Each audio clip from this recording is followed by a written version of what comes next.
Mbolo à tous, si vous êtes parents, il y a de grandes chances que vous ayez déjà utilisé un écran pour survivre. Ici, on ne juge pas, on comprend. Bienvenue dans Madame K, Déconnecte et Reconnecte, le rendez-vous des parents parfaitement imparfaits qui souhaitent se reconnecter à l'essentiel.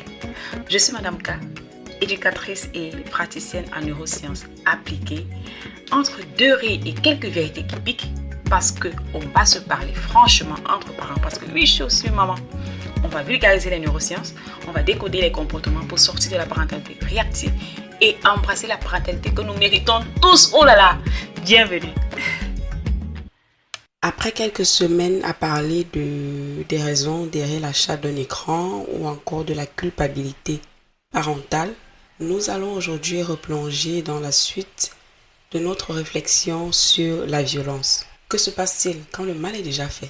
Quand l'enfant, a été exposé et qu'il ne ressent plus rien. Il y a quelques semaines, lors d'une de nos séances au club de lecture, j'échangeais avec mes bébés, ces enfants merveilleux, extraordinaires, que j'accompagne au quotidien. Comme souvent, nous avons parlé de la nécessité de protéger leur super cerveau face aux écrans. C'est l'expression que nous utilisons au club, super cerveau, pour parler de leur cerveau. Je leur expliquais encore l'importance cruciale de respecter les limites d'âge, le fameux -10, -12, -16, etc. C'est alors qu'un de mes bébés a levé la main et m'a posé cette question.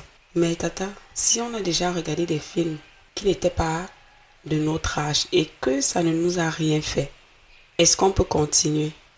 J'ai aimé sa question. Sa question me montrait qu'il avait compris ce que je disais. Il avait compris ce que je partageais avec eux à ce moment-là. J'ai beaucoup aimé. Et cette question, mes chers parents, est le cœur même du problème. Elle illustre parfaitement ce que j'appelle l'épidémie silencieuse. L'enfant pense être fort parce qu'il ne tremble pas, parce qu'il ne fait pas de cauchemar. Mais en réalité, ce silence émotionnel est le cri d'alerte d'un cerveau qui est en train de se protéger en s'éteignant. Pourquoi l'enfant ne sent-il rien? Parce que le cerveau humain possède une capacité d'adaptation phénoménale, appelée l'habituation. Lorsqu'un contenu inadapté est consommé, le cerveau subit un choc neurochimique. Mais s'il est exposé de manière répétée, il développe une tolérance. C'est exactement comme une drogue. La dose qui vous choquait hier devient la norme aujourd'hui. Les études, notamment celles publiées dans le Journal of Youth and Adolescence, montrent que ce n'est pas parce que les conséquences ne sont pas visibles immédiatement qu'elles n'existent pas.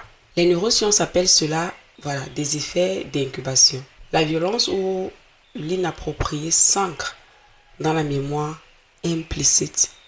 Les conséquences que vous connaissez, agressivité accrue, perte d'empathie, trouble de l'attention, ne surgissent souvent que des mois ou des années plus tard, lors d'un conflit à l'école ou d'une frustration à la maison. Le cerveau a simplement appris que la violence ou la transgression sont des réponses normales dans la vie. Beaucoup de parents disent fièrement: oh, laissez-le, il regarde ça souvent, il n'a pas peur, il est courageux. Je suis désolée de vous le dire aujourd'hui, ce n'est pas du courage. C'est une altération de sa structure cérébrale. Le cerveau de votre enfant est littéralement en train de se dégrader et se transformer suite à l'exposition répétée des contenus pas adaptés à son âge. Et vous ne voyez rien. L'épidémie silencieuse, mes chers parents. Le Center on the Developing Child de l'Université de Harvard, il mène beaucoup d'études autour de l'enfance, a mené des travaux approfondis sur ce qu'ils appellent le stress toxique lié à l'environnement, incluant bien sûr la consommation médiatique. Selon ces recherches, le cerveau d'un enfant est en plein élagage synaptique. Il renforce les connexions qu'il utilise le plus et supprime celles qu'il n'utilise pas. Si un enfant est exposé prématurément à des contenus violents ou sexuels, 3 processus se mettent en place presque simultanément. Le cortex préfrontal s'affaiblit. La zone du raisonnement et du contrôle des impulsions, elle s'atrophie symboliquement, car elle est court-circuitée par cette émotion brute à laquelle l'enfant est exposé. 2. L'amygdale se désensibilise. Elle ne réagit plus aux signaux de détresse d'autrui. 3. L'hippocampe sature. Le centre de la mémoire stocke des images traumatisantes que l'enfant n'a finalement pas la maturité cognitive de traiter. Je me souviens que lorsque j'étais enfant, une morgue avait ouvert juste en face du bar de ma maman. Au début, chaque fois que des familles en pleurs venaient entreposer le corps d'un proche, je pleurais moi-même toutes les larmes de mon corps. Je réagissais aux signaux de détresse d'autrui. Et plus le temps passait, moins je pleurais. Et finalement, je ne pleurais plus du tout. Mon jeune cerveau avait développé une tolérance, l'habituation.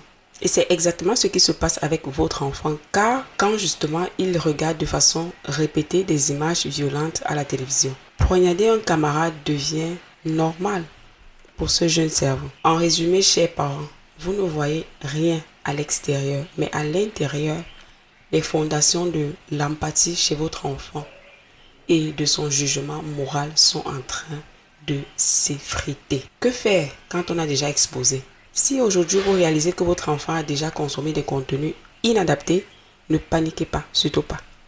Le cerveau est plastique. Il peut cicatriser. Ça, c'est une de ses fonctions extraordinaires. Je vous recommande justement trois étapes si l'enfant a déjà été exposé. La première, c'est la détox de l'imaginaire. Faites une pause radicale. Éloignez-le des écrans pendant au moins 2 semaines pour permettre au système dopaminergique dont on a déjà parlé de se réguler et à l'amygdale de retrouver sa sensibilité naturelle. Et ce qui s'est passé pour moi aussi avec la mort. Quand je me suis éloignée de cet environnement, j'ai retrouvé justement cette sensibilité naturelle. Je vous rassure, je pleure toujours autant quand je suis devant une morgue aujourd'hui. Verbalisez l'invisible. Ça, c'est très important. Revenez sur ce qu'il a vu. Posez-lui des questions sur ce qu'il a regardé, demandez-lui ce qu'il en pense, d'accord? Comment est-ce qu'il se sent? Verbaliser, c'est vraiment important. Cela permet de sortir de l'abstrait pour revenir à des implications réelles. 3, ce que vous pouvez faire justement en troisième position, réhabiliter le vrai. On ne le répétera jamais assez. Remplacer autant que possible les images virtuelles par des expériences sensorielles réelles. Le toucher, le sport, la lecture, papier, j'insiste. Le jardinage, il faut réancrer l'enfant dans une réalité où les actions ont des conséquences visibles, palpables. Respecter les limites d'âge, ce n'est pas interdit, c'est préserver l'architecture du futur de votre enfant, chers parents. C'était Madame K. Merci de m'avoir écouté. C'est un réel plaisir pour moi de partager ce moment avec vous. Je vous donne rendez-vous la semaine prochaine pour un nouveau numéro. Et d'ici là, soyez indulgents avec vous-même, mais restez conscients. Ici, on déconnecte pour mieux se reconnecter à la maison. C'était Madame K. Home, Pichi Profond.